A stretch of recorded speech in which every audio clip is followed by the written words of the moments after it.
আল্লাহ তাআলা আমাদের যা দেখ আর না দেখ এটা দিছে। মানুষ আর মানুষ, 18 কোটি মানুষ, ঠিক কিনা? এই 18 কোটি জনসংখ্যার দেশে বসবাস করে আমরা খুশি না বেজার? খুশি হইতে হবে, বেজার হইেন না। জাপানের খবর জানেন? তাদের গ্রোথ রেট নিচের দিকে, উল্টো। জনসংখ্যা নাই, বাচ্চা নিলে, সন্তান নিলে গভর্নমেন্ট তাদের টাকা দেয়। আমাদেরকে আল্লাহ তাআলা দয়া করে মায়া করে এই সম্পদটা দিয়েছেন। এই মানব সম্পদকে যেন আমরা কাজে লাগাই, ইনশাআল্লাহ। পড়েন সবাই। এই যে আমাদের বিশাল জনসংখ্যা, এই জনসংখ্যাকে কি করে জনসম্পদে রূপান্তরিত করা যায় এ ব্যাপারে কথা বলবো। আমি সূরাতু বনী ইসরাইলের 70 নম্বর আয়াত তেলাওয়াত করেছি। এই আয়াতের আলোকে কিছু কথা আমি আপনাদের সামনে বলবো। আল্লাহ তাআলা ইরশাদ করছেন, ওয়ালাকাদ কাররামনা বনী আদম ওয়া হামালনাহুম ফিল বাররি ওয়াল বাহরি ওয়া রাযাকনাহুম মিনাত তাইয়্যিবাত ওয়া ফাদ্দালনাহুম আলা কাসীরিম মিম্মান খালাকনা তাফদীলা। বলেন আল্লাহু আকবার। রব্বুল আলামিন বলেন, ওয়ালাকাদ কাররামনা বনী আদম, আমি বনী আদমকে সম্মানিত করেছি, বনী আদমকে মর্যাদা দিয়েছি। ওয়া হামালনাহুম ফিল বাররি ওয়াল বাহর, বনী আদমকে জলে স্থলে, স্থলে এবং সমুদ্রে চলাচলের বাহন দিয়েছি। ওয়া রাযাকনাহুম মিনাত তাইয়্যিবাত, তাদেরকে পবিত্র রিজিকের বন্দোবস্ত করেছি। ওয়া ফাদ্দালনাহুম আলা কাসীরিম মিম্মান খালাকনা তাফদীলা, আর আমি আল্লাহ যাদেরকে সৃষ্টি করেছি তাদের মধ্য থেকে বনী আদমকে আমি শ্রেষ্ঠ বানিয়েছি। আমরা শ্রেষ্ঠ, আমরা আশরাফুল মাখলুকাত। আমরা কি শ্রেষ্ঠ? সবার চেয়ে সেরা। আমাদের মতো করে আল্লাহ কাউকে বানায় নাই। দুই পায়ে ভর করে, শির দ্বারা এরকম স্ট্যান্ড রেখে মাথা উঁচু করে দাঁড়াতে পারে এরকম কোন প্রাণী পৃথিবীতে আছে? এজন্য আল্লাহ বলেন, ওয়ালাকাদ কাররামনা বনী আদম, আমি বনী আদমকে সম্মানিত করেছি, তাদেরকে আমি মর্যাদা দিয়েছি। তাদেরকে আমি যত মর্যাদা দিয়েছি আমার কোন সৃষ্টিকে এত মর্যাদা দেই নাই। পড়েন সুবহানাল্লাহ। I have dignified the status of the sons of Adam. আদমের সব সন্তানের মর্যাদা আমি বাড়িয়েছি। আল্লাহ এখানে বলেননি ওয়ালাকাদ কাররামনাল মুমিনিন, আমি মুমিনের মর্যাদা বাড়িয়েছি, বলেছেন? আল্লাহ এখানে বলেন নাই ওয়ালাকাদ কাররামনাল মুসলিমিন, আমি মুসলিমের মর্যাদা বাড়িয়েছি। আল্লাহ বলেছেন ওয়ালাকাদ কাররামনা বনী আদম, আমি বনী আদমের সম্মান বাড়িয়েছি। হোক সে মুমিন কিংবা কাফের, মুসলিম কিংবা মুশরিক, আস্তিক কিংবা নাস্তিক, আরব কিংবা অনারব, যেই হোক না কেন আদম সন্তান সবগুলার মর্যাদা বাড়ায় দিয়েছে কে? সবার মর্যাদা আল্লাহ বাড়িয়েছে।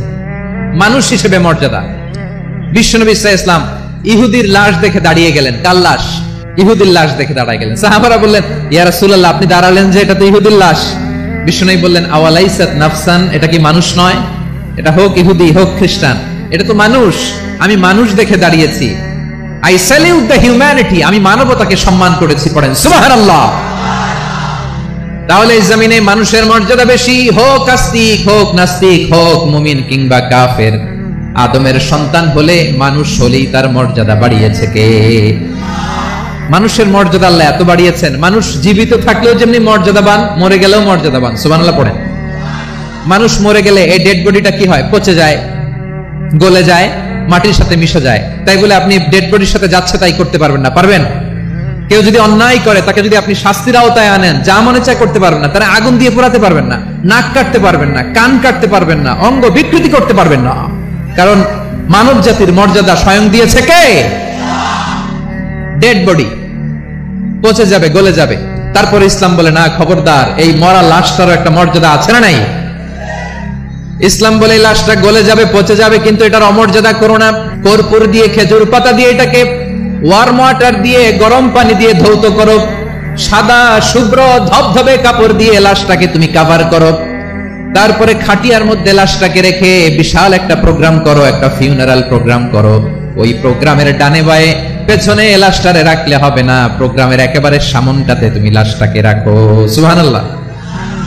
একটা ফিউনারাল প্রোগ্রাম করতে হবে, তাকে শেষ বিদায় জানাতে হবে, যেটাকে আমরা জানাজা বলি। কি বলি? জানাজা মানে মাইয়িতের জন্য দোয়া, তার জন্য দোয়া করা হয়। তাকে একটা সিস্টেমেটিক অর্ডারে কবরে রাখা হয়, সুন্দরভাবে সেটাকে কবরস্থ করা হয়, মাটি দেয়া হয়, পানি দেয়া হয়। তার মানে মরে গেল মানুষের সম্মান বাড়ায় দিয়েছে কে? এজন্য আল্লাহ বললেন, ওয়ালাকাদ কাররামনা বনী আদম, বনি আদমের সম্মান মর্যাদা আমি আল্লাহ বাড়িয়ে দিয়েছি, মানুষের সম্মানে তুমি কখনো আঘাত করো না, ঠিক না? আল্লাহ বলেন, I have dignified the status of son of Adam. আমি বনি আদম সবার মর্যাদা বাড়িয়ে দিয়েছি, হোক আস্তিক নাস্তিক, হোক কাফের কিংবা মুশরিক, তার মর্যাদা বাড়াই দিছে কে? যখন বন্যা হয় আমরা ত্রাণ নিয়ে যাই, আমরা শুধু মুসলমানদেরকে ত্রাণ দেই নাকি? হ্যাঁ, আমরা মুসলমানকেও দেই, অমুসলমানকেও দেই, হিন্দুকেও দেই, বৌদ্ধকেও দেই। যেখানেই মানবতা বিপন্ন সেখানে ইসলামের হেল্পিং হ্যান্ড আছে না নাই? সুবহানাল্লাহ, কি দিন আমরা পেয়েছি, কি বিধান আমরা পেয়েছি। ওয়ালাকাদ কাররামনা বনি আদম, আমি বনি আদমকে সম্মানিত করেছি। এরপর আল্লাহ বললেন, ওয়া হামালনাহুম ফিল বাররি ওয়াল বাহর, মানুষকে স্থলে এবং সমুদ্রে চলাচলের বাহন আমি দিয়েছি। স্থলে কিভাবে চলবে, জলে কিভাবে চলবে, এই বাহনের ব্যবস্থা করেছে কে? আল্লাহ বললেন, ওয়া হামালনাহুম ফিল বাররি ওয়াল বাহর, জলে স্থলে আমি চলাচলের যানবাহনের ব্যবস্থা করেছি। আমরা স্থলে ঘোড়ার উপরে চড়ি, উটের উপরে চড়ি, গাড়ির উপরে চড়ি। এই যে গাড়ির ইঞ্জিন বানাইছি আমরা, এটার মেধা দিয়েছে কে? আবার সাগরের মধ্যে আমরা নৌযান, জলযান, বড় বড় জাহাজ দিয়ে এক মহাদেশ থেকে আরেক মহাদেশ যাই, এক দেশ থেকে মালামাল গুলো আরেক দেশে পাঠাই। সাগরের ভেতরে নৌকাগুলোরে ধরে রাখলো কে? ওয়ালফুলকিল্লাতী তাজরি ফিল বাহরি বিমা ইয়ানফাউন নাস, মানুষের উপকার আছে এরকম সরঞ্জামাদি নিয়ে সাগরের উপরে বিশাল বিশাল জলযানগুলো চলে, এগুলো ডুবে যায় না, কাত হয়ে যায় না, পড়ে যায় না। এগুলোকে স্থিতিস্থাপকতাকে ঠিক করে রাখলো কে? আপনারা জাহাজ দেখেছেন? জাহাজ বাড়ি চট্টগ্রাম হইলে দেখতে পারতেন, দেখছেন? বিশাল বিশাল জাহাজ, বিশাল জাহাজ মালামাল নিয়ে এক মহাদেশ থেকে আরেক মহাদেশে যায়। গত মাসে আমার জাপান সফর ছিল। এই যে বাংলাদেশে যে গাড়িগুলো চালান, বেশিরভাগ গাড়ি আসে কিন্তু জাপান থেকে। হাজার হাজার গাড়ি একটা জাহাজ বহন করতে পারে, হাজার হাজার গাড়ি। এটাতে সাগরের মধ্যে ভাসাইলো কে? সবাই বলুন, ভাসালো কে?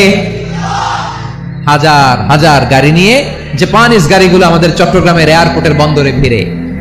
যুক্তরাষ্ট্রে আমি দেখেছি বিশাল বিশাল জাহাজ। আপনারা টাইটানিক জাহাজের নাম শুনেছেন? টাইটানিকেরও 8 গুণ 10 গুণ বড়। সুবহানাল্লাহ কইবেন না? টাইটানিক জাহাজের 8 গুণ 10 গুণ বড় একটা জাহাজ আছে, আইকন অফ দ্য সি, আমি দেখে এসেছি। রয়্যাল ক্যারিবিয়ান দেখে এসেছি। সাগরের সামনে জেটিতে যখন দাঁড়ালাম, জাহাজটা যখন যায়, আমার মনে হচ্ছে একটা শহর, গোটা শহর, the entire city is floating on the water. পুরো একটা শহর মনে হয় পানির উপর দিয়ে ভেসে যাচ্ছে। পড়েন সুবহানাল্লাহ। এই যে আইকন অফ দ্য সি, এই ক্রুজ, এই জাহাজটা, এটার ভিতরে স্টেডিয়াম আছে। কিসের ভিতরে স্টেডিয়াম? কথা বুঝে নাই বোধহয়। স্টেডিয়াম কিসের ভিতর? সুইমিং পুল আছে, শপিং মল আছে, রেস্টুরেন্ট আছে, ক্লাব আছে, 3000 4000 রুম বিশিষ্ট, কক্ষ বিশিষ্ট হোটেল আছে। এই সবগুলোর নিয়ে এগুলো চলে সাগরের এই দোলার মধ্যে, জলোচ্ছ্বাসের মধ্যে। এই সাগরের ভেতরে এই জাহাজগুলোর ভাষায় রাখছে কে? সূরা আর-রহমানে আল্লাহ তাআলা বললেন, ওয়ালাহুল জাওয়ারিল মুনশাআতু ফিল বাহরি কাল আ'লাম ফাবিআইয়ি আলা, সবাই পড়েন, ফাবিআইয়ি আলা'i রাব্বিকুমা তুকাযযিবান। পাহাড় সম বড় বড় জাহাজগুলো মাল বোঝাই করে সাগরের মধ্যে ভেসে বেড়ায়। এগুলো দিয়ে মালামাল বহন করা যায়, মানুষও এক দেশ থেকে আরেক দেশে যায়। এই জাহাজগুলোরে সাগরের ভেতরে ভাসায় রাখলো কে? এই আয়াতের ভেতরে আল্লাহ তাআলা সূরাত বনী ইসরাঈলের এই চমৎকার আয়াতের ভেতরে আল্লাহ তাআলা বেসিক্যালি মানব জাতির প্রতি তার 4টি স্পেশাল অনুগ্রহের কথা বলেছেন। কয়টি? নাম্বার, ওয়ালাকাদ কাররামনা বনি আদম, আমি বনি আদমের সম্মান বাড়াইছি। নাকি মুসলমানদের? নাকি মুসল্লিদের? কার সম্মান বাড়িয়েছি? বনি আদমের। তাহলে human dignity, the first part of the verse talks about the human dignity.